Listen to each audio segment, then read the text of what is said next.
Welcome. It is absolutely my privilege to be here this evening and to be able to speak with you and share some thoughts and reflections that I have put together for this evening. I'll start just by sharing a little bit about who I am. So my name is Stephanie Smith. I have been working with the Christian Counseling Center for just over a year now, and I came on board to work primarily with children and teens and their parents, and occasionally I got to work a little bit with young adults too. And I chose this picture because it kind of shows the chaos that kids can bring into our world. And I am trained as a social worker. I have my master's degree in social work, and I have been involved in working with families and children and parents for almost 20 years now in various roles. And when the opportunity came, when I saw the opportunity that the Christian Counseling Center was hiring, and specifically that they were looking for somebody to work with children and youth, it just seemed like a perfect fit for me. I have 3 daughters of my own who are all in elementary school at a Christian school. I've always loved working with children, and I love the energy that they bring and their perspective on life, and counseling with them is always, never a dull moment. It's always interesting. And so being able to share with you again about depression and anxiety and how that impacts children and their families is an honor for me to be able to share a little bit about that. So one of the pieces that I wanted to be able to start out with as we're thinking about this topic, which can definitely be a heavier topic, is just centering ourselves and thinking a little bit about our faith perspective as well. I chose this verse from John 16, verse 33, because both professionally and personally it is a verse that just brings me a lot of encouragement. And it says, I have told you these things so that in me you may have peace. In this world you will have trouble, but take heart. I have overcome the world. And that's Jesus speaking. And in experiences that I have with the children that I get to work with, and again, as well as personally as a parent, as an individual, just being reminded that when we face difficulty in the world, that Jesus knows and He is sovereign over it, and that we can place our hope and our confidence in that is very important to keep in mind in the midst of this. So I thought just to start, just to give kind of some broad definitions. This is not meant to be a comprehensive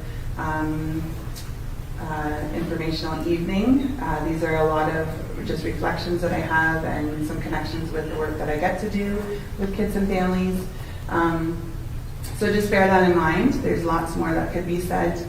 At one point, Yvonne was joking with me about spending 3 hours to talk on this topic, and I laughed at her and I said that would be very easy for me to do. So we are going to keep it to under an hour though. So thinking about anxiety, it's connected to fear and worry and can be experienced as a state of being. So it's more than just worrying if you're going to make it home on time or those kinds of things, but it's more of an ongoing thing when you're dealing with anxiety. It focuses on uncertainty, dread related to future events, or dread related to potential risks or threats.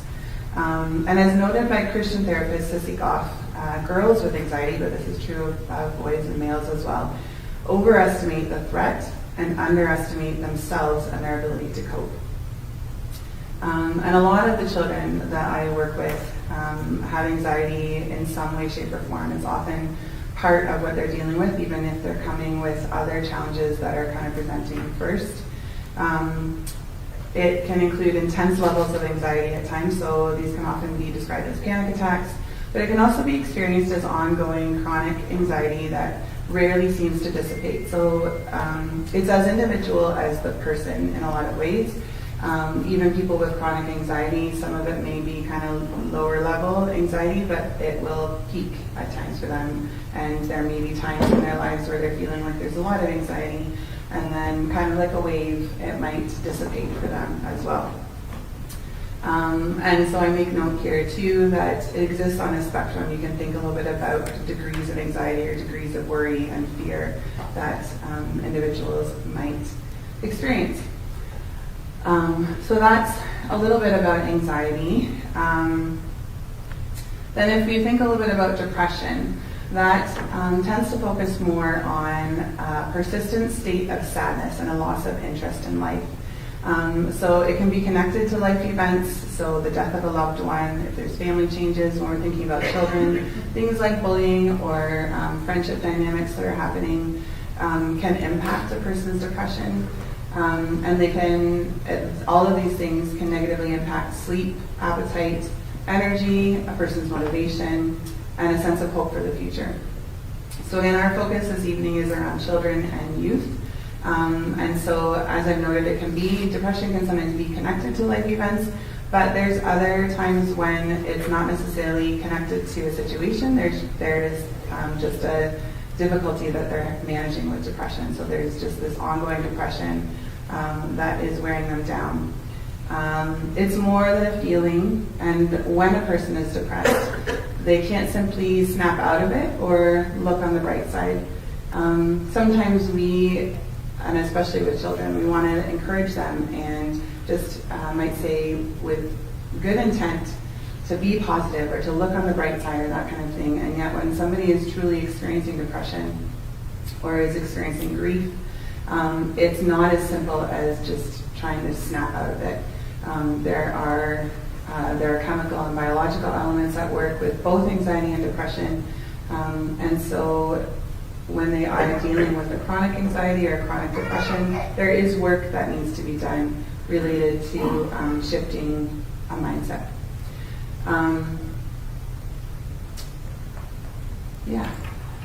So everyone's favorite part of the evening, I'm going to talk a little bit about statistics, but I won't spend too much time on them. The first two slides here come from a book called The Anxious Generation. This is not a Christian author. His name is Jonathan Haidt. He recently wrote this book. It's just from 2024, and I did bring the book itself if you want to look afterwards, just to take a peek at it. It is very interesting. I have read the entire thing, and he talks about children and youth in particular, and a lot of the connections he makes are related to social media and technology and the detriment that these things can have, especially on children and youth. And especially when you think about the time period that we're in, he connects it a lot with the advent of the iPhone. And because it's new to us as adults, it's also new for them as children, and we're trying to all make sense of it at the same time. When this book was released, I believe, or at least when he finished writing it, AI was not even as prevalent as it is now, even over the last year or so. And so that, of course, adds a whole another level to things too. So this slide here is, he has lots of statistics that he mentions in his book, as well as ways that we can try to support people, children and youth. But it shows in the States around the rising level of anxiety and depression. So specifically looking at the years from 2008 to 2018, you can see at the top there the anxiety is the blue and the depression is the orange, and so they have been on the rise. And these statistics specifically, I don't believe they go past like 2018. So that's also before, of course, COVID and some of the other things that have happened in even just the most recent years. But what he does show here, and that was his point with some of these statistics, is that around the year 2012, 2011, I can't remember the exact year, but when the iPhone dropped, it came out, then that is also when anxiety and depression increased significantly for children and youth.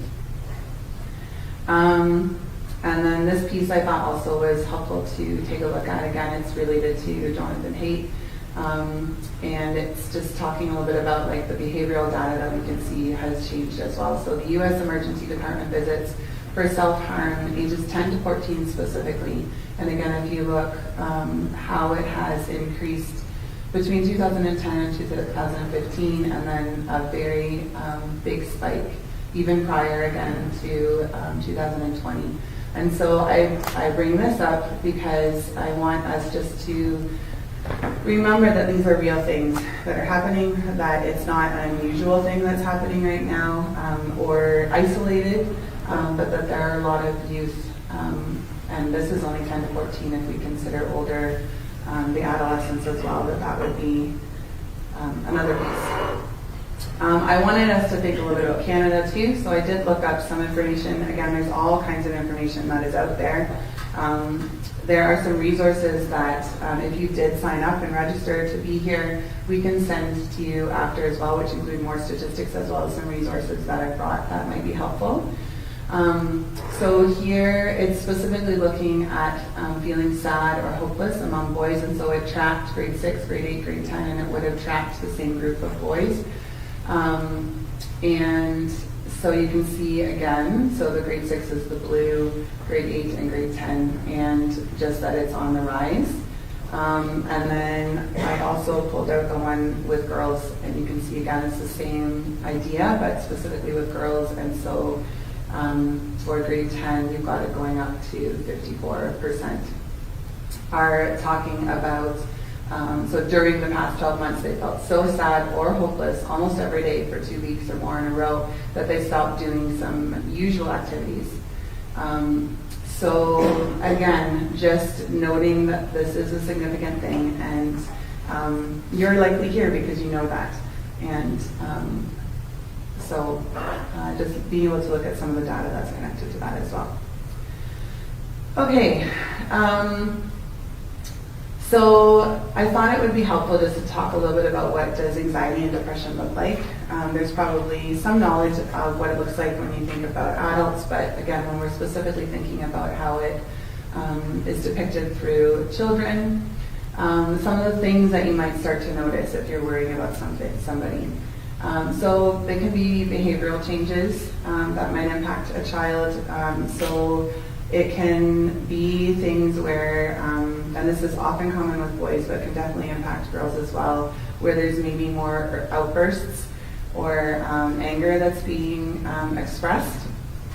And anger for sure is one of those tough emotions. I think even as adults we can recognize that anger can be a hard thing to manage at times.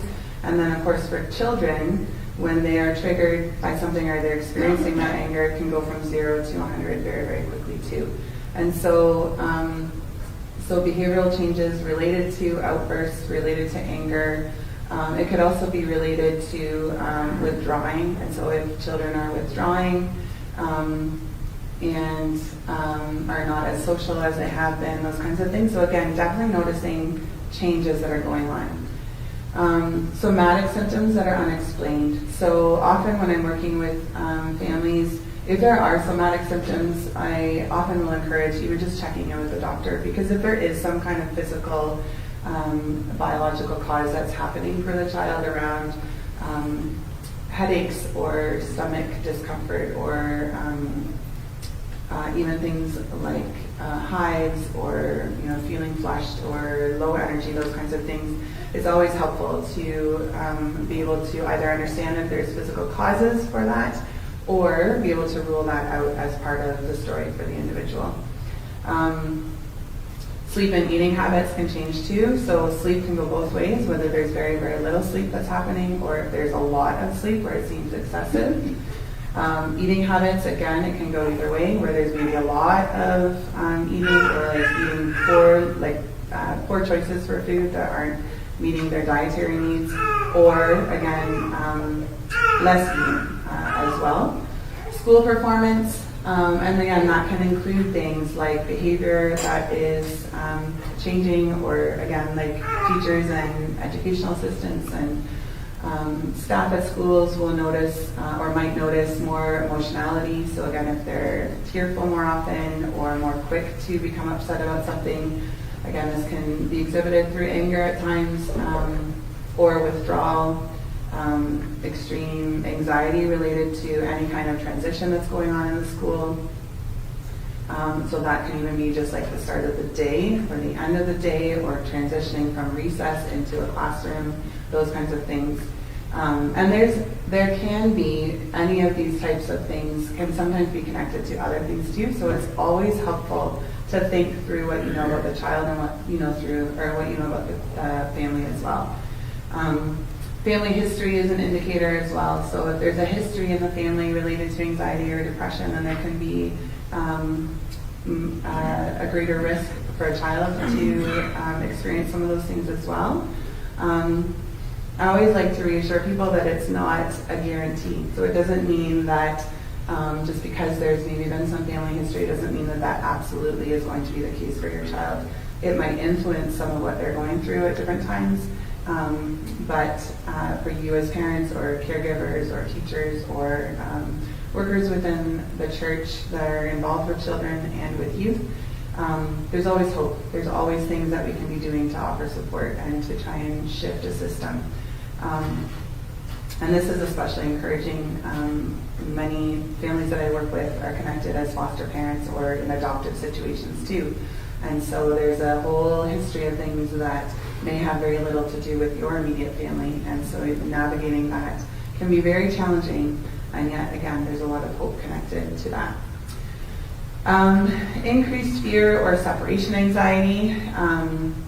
That is absolutely something that I see a lot of in the work that I get to do, and at different ages too. We often maybe think about separation anxiety related to infants and toddlers, but it can definitely be with school-age children and even into teen years as well. And so being able to recognize that, not minimizing it, and being able to talk it through with children when they're dealing with that as well.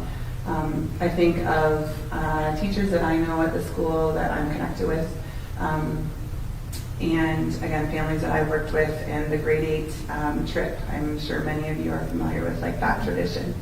My children are not there yet, but many parents and teachers and staff are conscious of the impact of a 2-night overnight trip or a 3-day overnight trip or whatever, because children will enter that trip with a degree of anxiety, and again, they're not alone.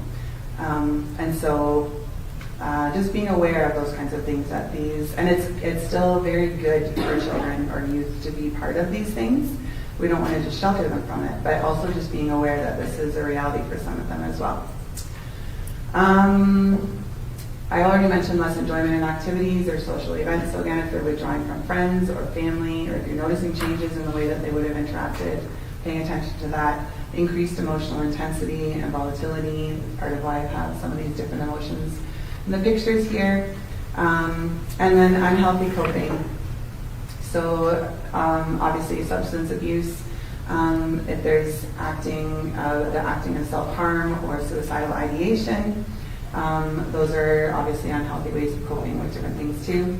And then last year, I just like to include just considering the context and the stressful life events that might be going on. Again, if you know the family, if you know the child within the context of their family, being able to recognize what might be influencing them. So it can, again, be things like grief or abuse or trauma, change in family dynamics, so that can include moving across the country or even just a move where there's a school or a church switch,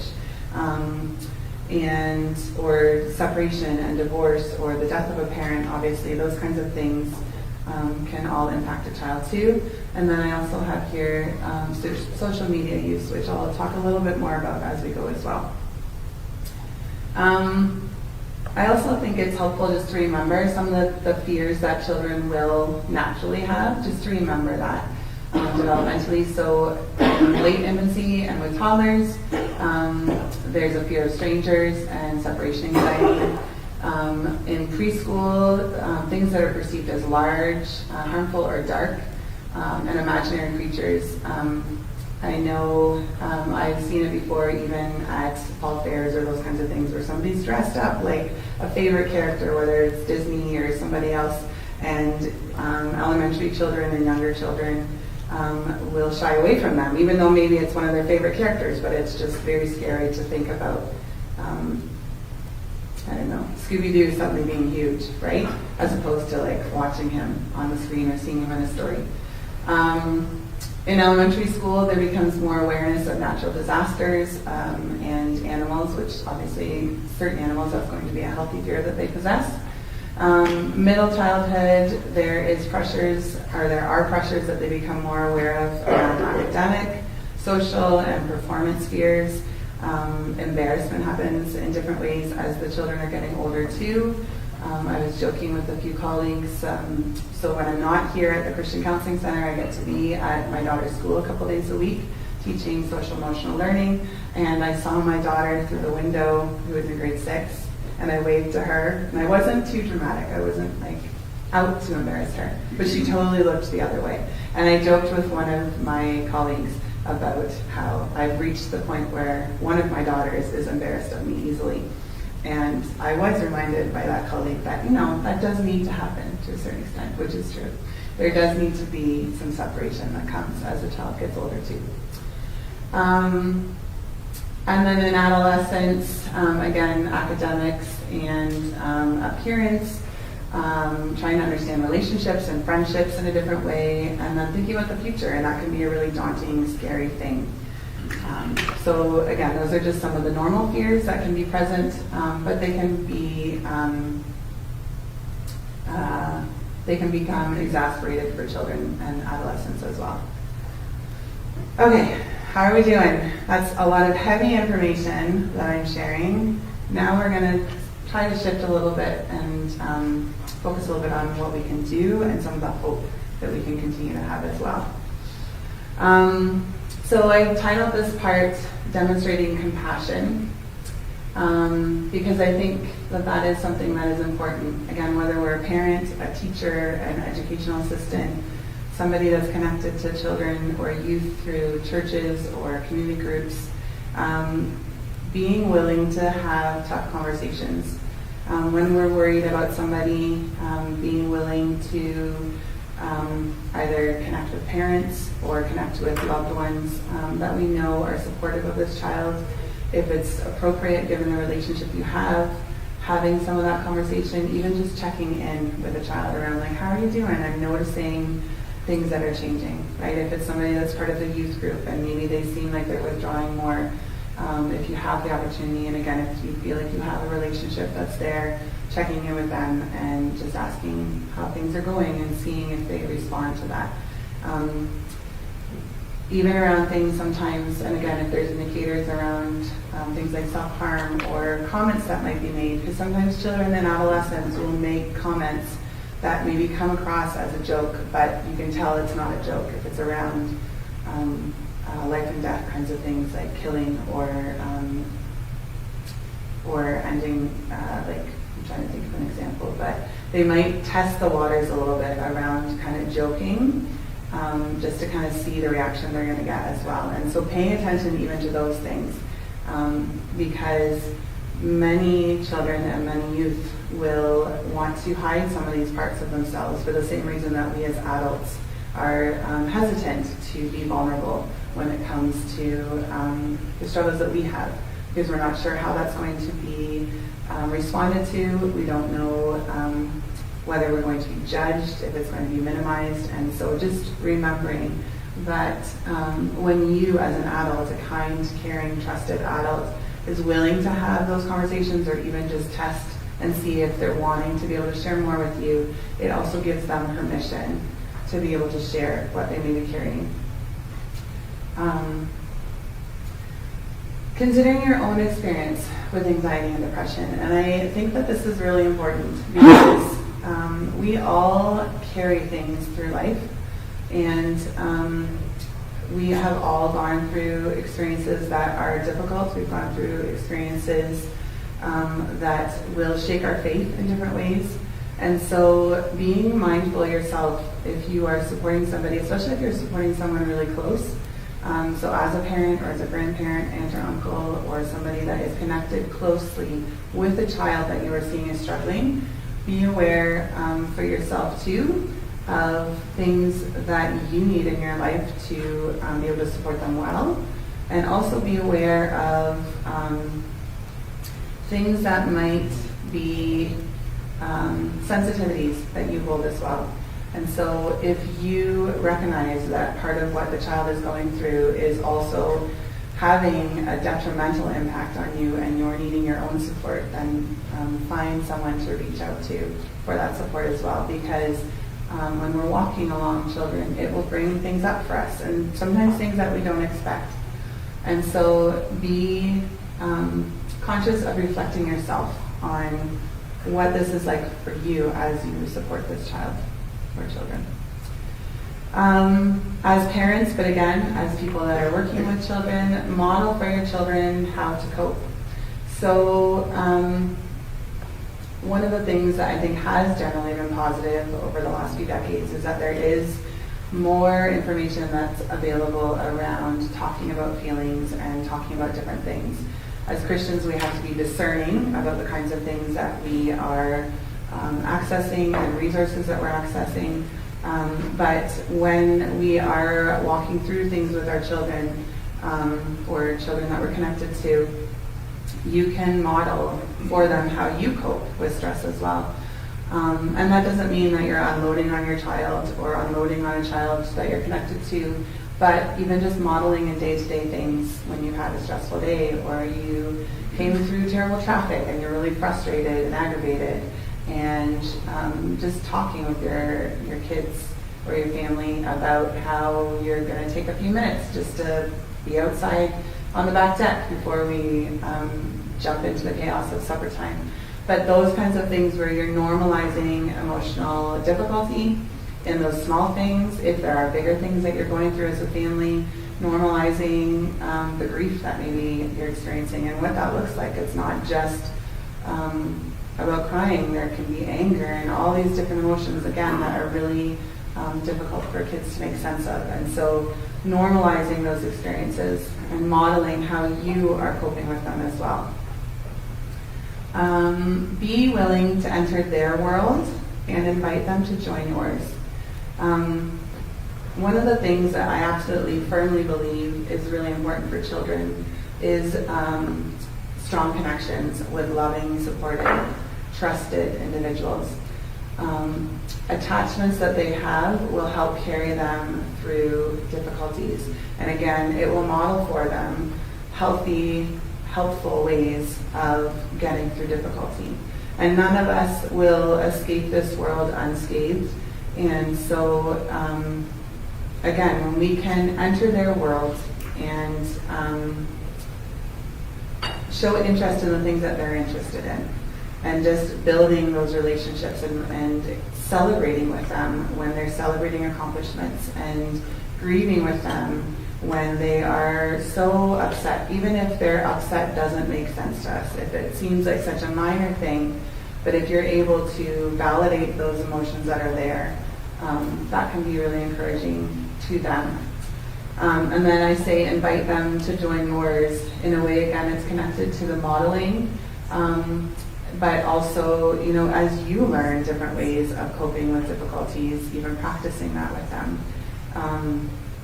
I'll talk in a little bit as well about how busy our world can be, and how counterintuitive that can be to trying to create a sense of calm and peace and reflection. And so inviting them to be part of going for walks or enjoying nature or sitting together in a room and reading either together or just being present together while you're reading or doing activities that are reflective in nature.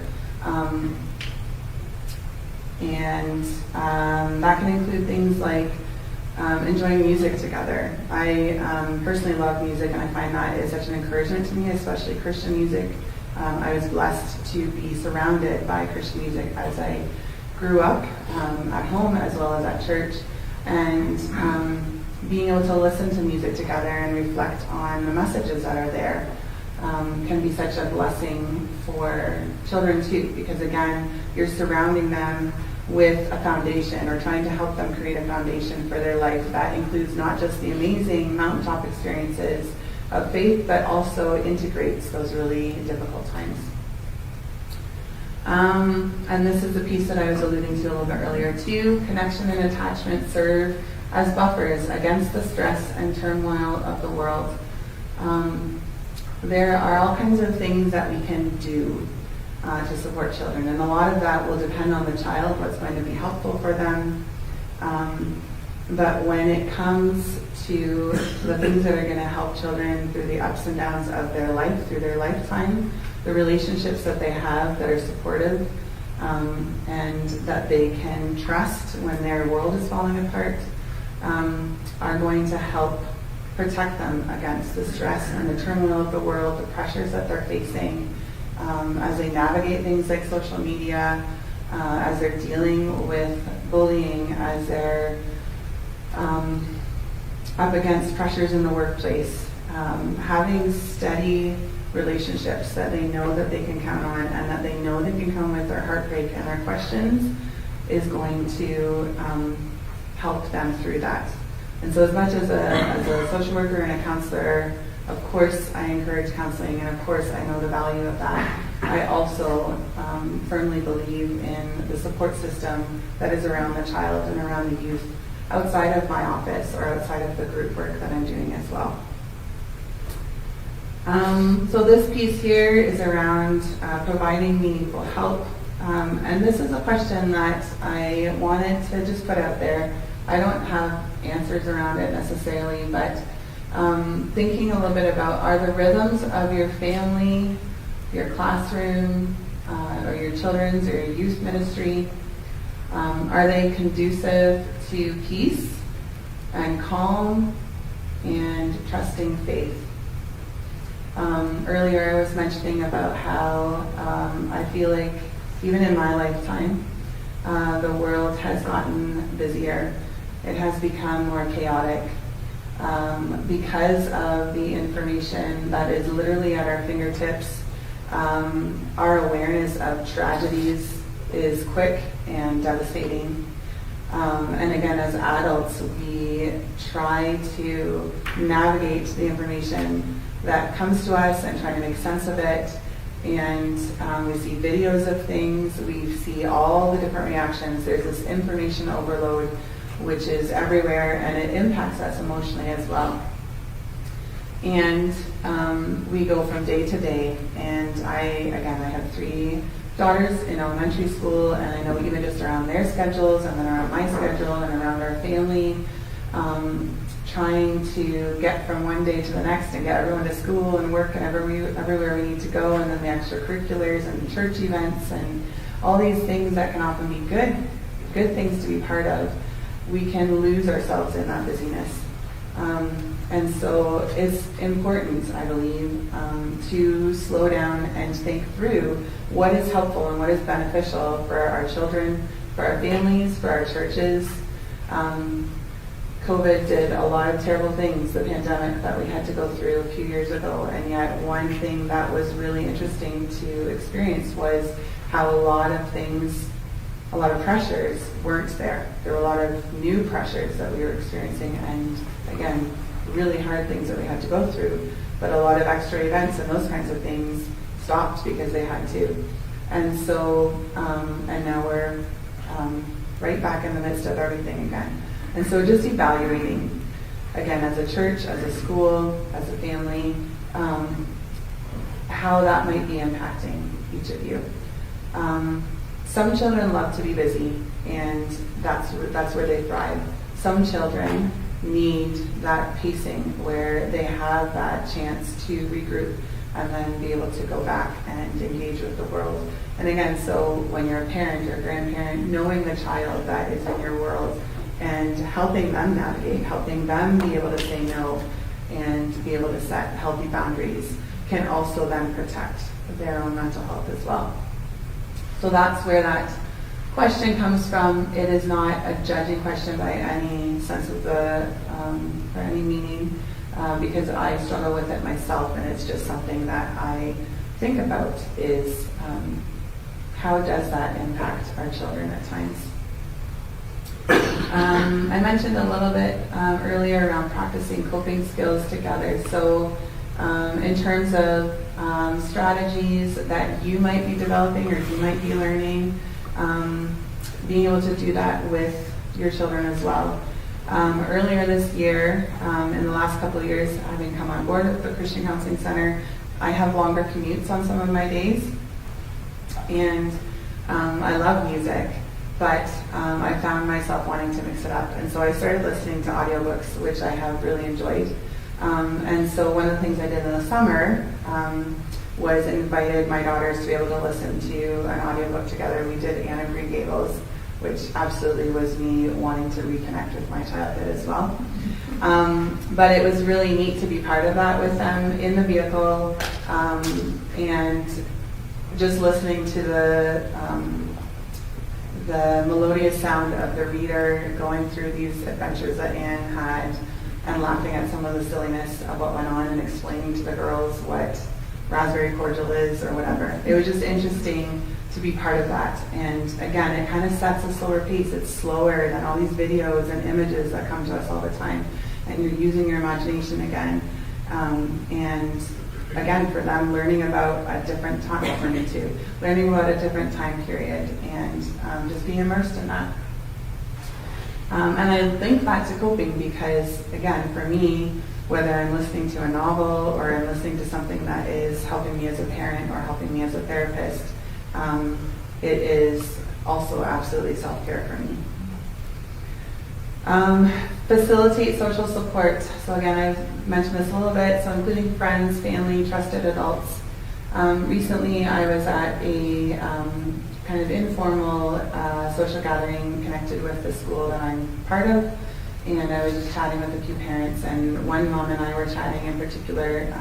Our daughters are very close friends, and she had said to me at one point, she just looked at me and she said, "I have such a heart for your daughter," and she said, "I'm so encouraged being able to see these other parents investing in my children, and I am so honored to be able to invest in their children as well."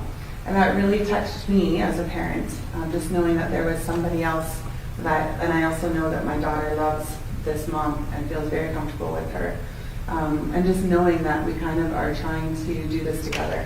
And maybe that sounds obvious, but again, I feel like when we're lost in our schedules and our routines, it can be very easy to lose sight of that.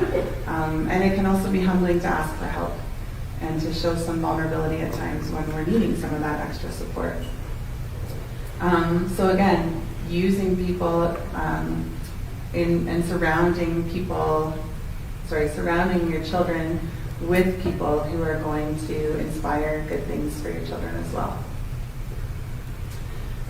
Again, this may sound obvious, but encouraging the exercise and activity, encouraging new activities, encouraging them to try things that they might fail in so that they can also develop a sense of compassion for themselves. All of those kinds of things will help children who are dealing with anxiety or depression as well. And this point here, it could be a whole evening in and of itself, but monitoring use of screens, social media, and communication over technology, depending on the age of the child and the development of them, this can have all kinds of ramifications. And so just being very conscious of it, making intentional decisions as schools and as churches around how you're accessing media, maybe to connect with the children and the youth that you are working with, but also being willing to show them a different way. Some of the quotes from The Anxious Generation, or stories that he told, and he's not a Christian, but resonated with me as a parent, again, as somebody who works with children, when he was talking about how girls and boys would disclose that they would actually love to be apart from their phone or love to be apart from social media.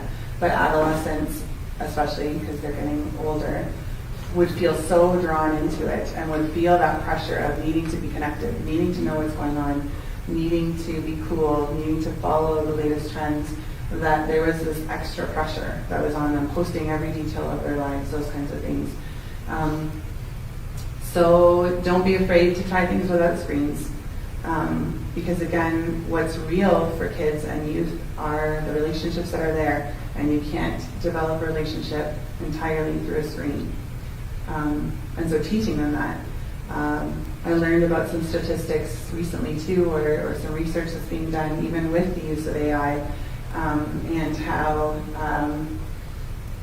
some of the dangers that are there is that youth hopefully more so than young children, but will start to turn to AI for answers around emotional things or around faith or around the things they're struggling with, because you can quickly just type something in and instantly get answers related to things. And you don't know the values that are embedded within that, and it also prevents them from speaking to you, somebody who really does care about them and has a relationship, because this way they can hide some of that, again, that vulnerability that's there, the embarrassment that might be there around coming to mom or dad and saying, I'm wondering about this, or I'm struggling about this, or I'm feeling depressed, or those kinds of things, and they just look it up according to AI and look for answers that way. And we want our children and youth to look to, again, trusted adults and our Christian schools and our churches and leaders that can guide us in that process. Providing meaningful help. So here's kind of some of the tools, general ideas related to tools, but using creative expression for emotions. I mentioned early on that one of the reasons I love to work with children is because we have a lot of fun in our sessions often. They have an energy that they bring in, and some of them will sit and talk with me without doing anything the entire time, but a lot of them want to be involved in something. And so being able to make use of art or music or writing, lots of children love to talk. And as soon as you start listening, they will talk your ear off, and you can guide that process with them. And again, you can integrate your values and your faith in those conversations. But if they're quieter, you can use things like writing, encouraging journaling. There's lots of options, I'm sure, around electronic types of journaling. But again, there's something to be said for being able to put pen to paper if that's something that's not too tedious for the child that you're working with. And so being able to have time to reflect. Encourage the development of new skills and interests. Again, that's going to build up their sense of self-worth, which also counteracts the sense of depression or worthlessness that can come when children are struggling. Practicing rest and relaxation, which I've already talked a little bit about too. I would be remiss if I didn't say connecting with trusted psychotherapists or groups for support that it's also can be an important part of healing in the midst of struggles and difficulties, especially as I have the blessing to be part of a wonderful team of counselors at the Christian Counseling Center. So my bias, of course, is there, but there are other places as well, and even just asking questions so that you can start to find a good fit for somebody that you may be worried about as well. All right, how am I doing for time so far? Okay, am I going over? So. Okay, I have a story, but I'll try and keep it short because it will be encouraging, hopefully. So I had the blessing of being born and raised within a Christian family with parents who are strong Christians, and they were very intentional about raising me and raising my brother and my sister in the faith. Very early on, especially in our adolescent years, we would have lots of conversations about faith, about the Bible, about doctrine, about theology, and that was always an integral part of my upbringing. I was also raised within Reformed traditions, within a Reformed church, and so around the age of 17 years old, I was preparing to take profession of faith. That day in and of itself carries its own story, which I won't get into, but it was a beautiful day, and it was a blessed, meaningful day for me. And I remember being surrounded by family and friends and just feeling so blessed. I had been a Christian for a long time, so it was not about me just accepting this part of my life or becoming a Christian, I should say, I guess. It was more about just publicly identifying myself as a Christian, and it was a significant day for me. And then, so it was a beautiful day. It was definitely one of those mountaintop experiences that we sometimes have in our faith. And then the very next day, I had the experience of receiving news about a dear friend who had been diagnosed with cancer. And early on, even in probably those first few days, it was not lost on me, the significance of the timing of that, because I had professed my faith publicly, and now I began a period where my faith was going to go through hard times. And it did. I struggled to make sense of what was going on. There was definitely grief that was going on, watching this young, healthy man become sicker over time, and watching his family suffer along with him was really difficult. And eventually, within 8 months or so, he passed away. And then began the work of grief related to somebody dying, and it was all new for me. And I remember as I was going through those months, as his life was ending, and knowing that was coming, and then losing him, I don't think that there was ever a time that I doubted God's existence. But I had a lot of questions, and I had a lot of emotions. And my mom became one of those people that I could ask lots of questions and talk about a lot of the emotional things that were going on for me, and that I could cry with. And both my mom and my dad were directing me and pointing me to God always. And I saw in them their steadfast faith, and I saw in them their willingness to talk about the tough questions. And it absolutely strengthened my faith. It was a hard process to go through, and but it did change me, and it made my faith more real, and it made my faith stronger going through that experience. And it was actually going through that experience that were some of the first steps that I started to take towards wanting to be involved in counseling and to become a social worker as well. And I share this story, even though it's obviously a painful one, because it is often through some of the difficult things that we go through, and I'm sure this isn't new for many of you, but when we go through these difficult things, God can deepen our faith, and He can strengthen our faith, and He will be faithful to us. His sovereignty is that much more real in a lot of ways when we go through those difficult times, and being able to trust in that when we don't have all the answers. And as much as when I look at my 3 beautiful daughters, I want to protect them from all of the evils of the world, I know that I can't. But I also know that God loves them, and He will protect them through whatever they face. And my prayer for them would be that they grow in faith every day, and that they trust God from a young age. And my hope and my prayer for you as parents, as teachers, as EAs, as people connected with the church, as pastors, is that you would carry that hope with you, and that you would have a brave heart as you support children and youth who are struggling, and that you would seek God and point to God as you come alongside people who are struggling. And I think that's all that I will say for now. So thank you for your time.